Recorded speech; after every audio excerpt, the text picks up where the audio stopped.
All right, let me talk you out of this. Before you think this is a really good idea, this is a terrible lesson. But, okay, learning how to do this, I'm gonna guarantee you, you're not gonna drop your bike once. You're gonna drop it a whole bunch of times. You're gonna scuff up all your crash protection. You're gonna scratch up your paint. You're gonna tear up those nice new tires you spent how much for? Think about how much were those tires you just bought and how much is it gonna cost to replace them? Those are gonna be destroyed by when you do this, and it's not even practical. You got a loaded bike. You can't do it when it's all loaded because you gotta have too much weight on the back wheel. Plus, it's high risk. The chances of getting hurt are much higher than if you just hang out and watch other people do it.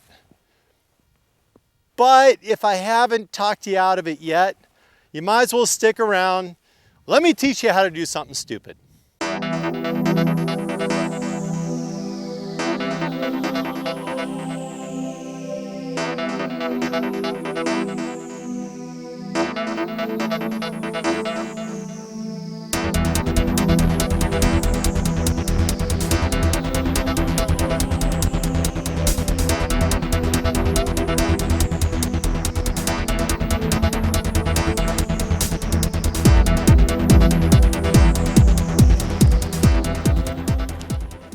The most effective way to pivot turn an adventure bike is to not do it from the saddle, to get off the bike.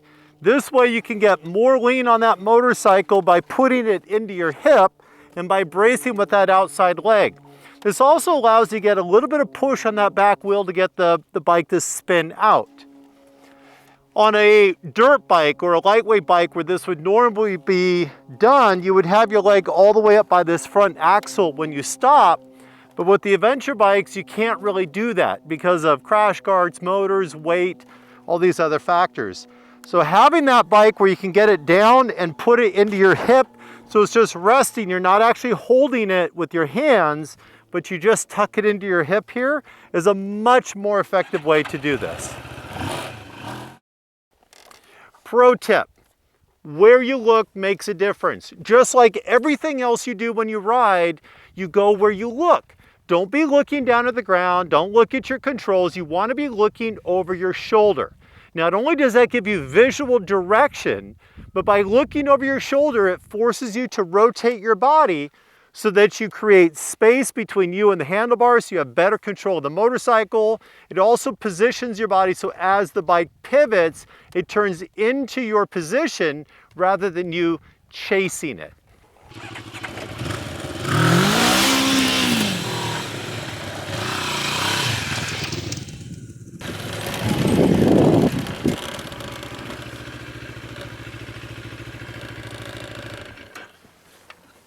To do a full power turn, the first thing you have to realize is the bike has to be leaned and leaned as much as absolutely possible. The bigger the bike, the more difficult this is to do until you can do a slide turn and then transition. So a dirt bike, a lightweight bike, or something low to the ground will be to your benefit. When you lean the bike, you want the handlebars full lock in the direction you want the pivot to happen, and you want that bike to lean. What I do is I use the back side of my leg, and then I can let the bike lean in so that it leverages against that leg, and then I use my upper arm just to kind of hold the bike. Now, when I say lean the motorcycle, I don't mean just a little bit off center. I want you to see that motorcycle lean as far as absolutely possible. The farther it leans, the more effective you're going to be. This is where having a long inseam, having more strength, having a lower seat height, having a lower motorcycle all makes this possible. And there is a very real possibility that if you're missing any one of those factors, strength, inseam, a low seat, or a smaller bike, that this is going to be an impossible technique to do as I'm showing it right now. Now, the farther forward I can get my leg, the better. If this was a dirt bike, I'd have it all the way by the front axle. But because we're on an adventure bike, and these things are way heavy, I'm gonna let this lean all the way down underneath me. Once I start the bike up, I wanna add a lot more rev than I think I need. I'll look over my left shoulder, I'll pop the clutch. One of the most difficult things to retrain yourself to do is to put the heavy revs on the bike and to throw the clutch. Not to ease it out, not to slowly break traction, but you need to quickly overwhelm traction so you can create wheel spin so the bike will actually pivot.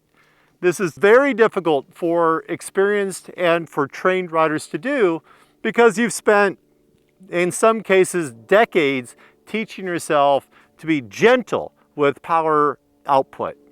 You really have to let that clutch go with a lot more revs than you think you need. Once that bike pivots as far as it wants to go, then you want to pull that clutch back in to regain control of the motorcycle, and then you can gradually just drive away. Start with a 90-degree turn or less, and then slowly you can work up to something larger like 180.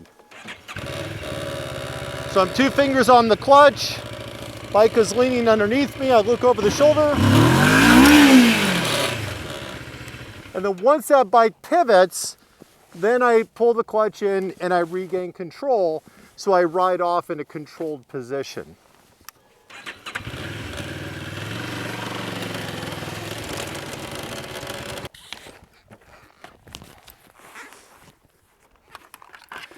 Success starts by location.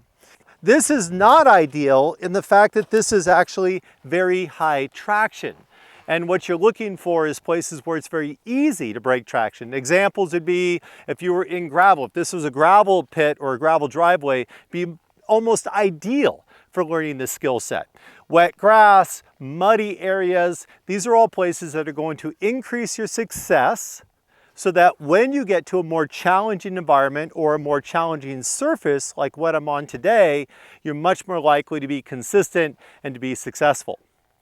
There's also a good time to let you know that if you're in a staging area for an ORV area and nobody's around and you're doing this, to clean up your mess when you're done. If you're leaving a bunch of scars and marks everywhere, make sure you go clean that back up before you leave. Don't leave it looking all trashed. If you're out on a trail system or out on an area where you're allowed to ride but people just ride through, when you're finished, clean up the mess just like if you were golfing. Put your divots back, brush it up, and then ride off.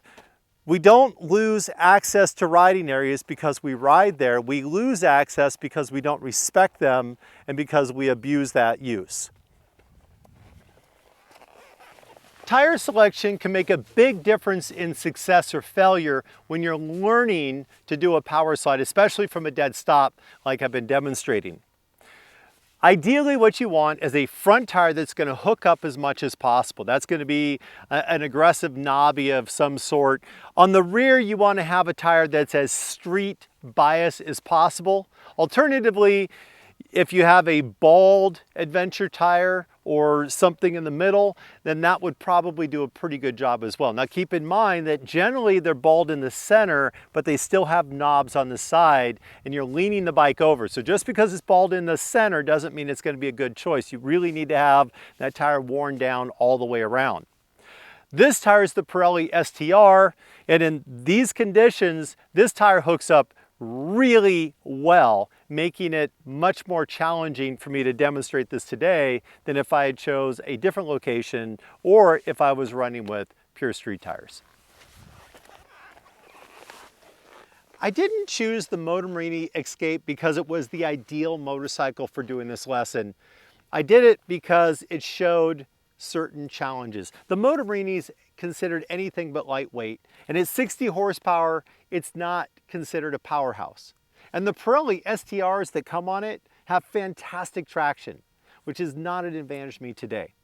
The point being is, if you're not successful, before you blame the motorcycle, step back and first go, was my strategy correct? Did I have a flat location? Did I have the right surface to be able to be successful? Am I using the right technique? If you're not strong enough, or if you don't have the inseam, or if the bike is too tall, then you need to use the technique where you're off the saddle.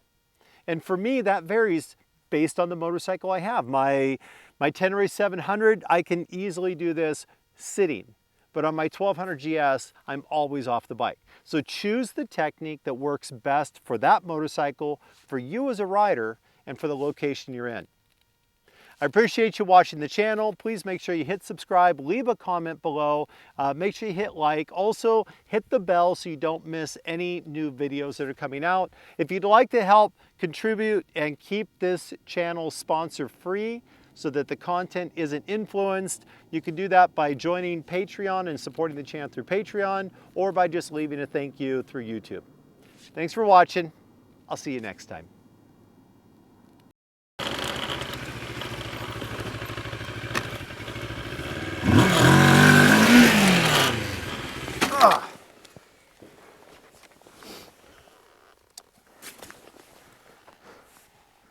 Whew. And that's the joys of learning to do pivot turns on a low horsepower, heavy motorcycle. Huh.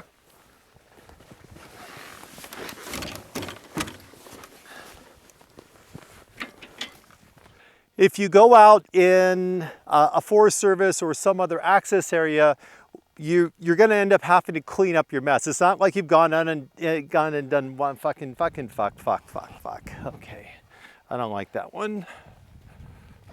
That's the end message.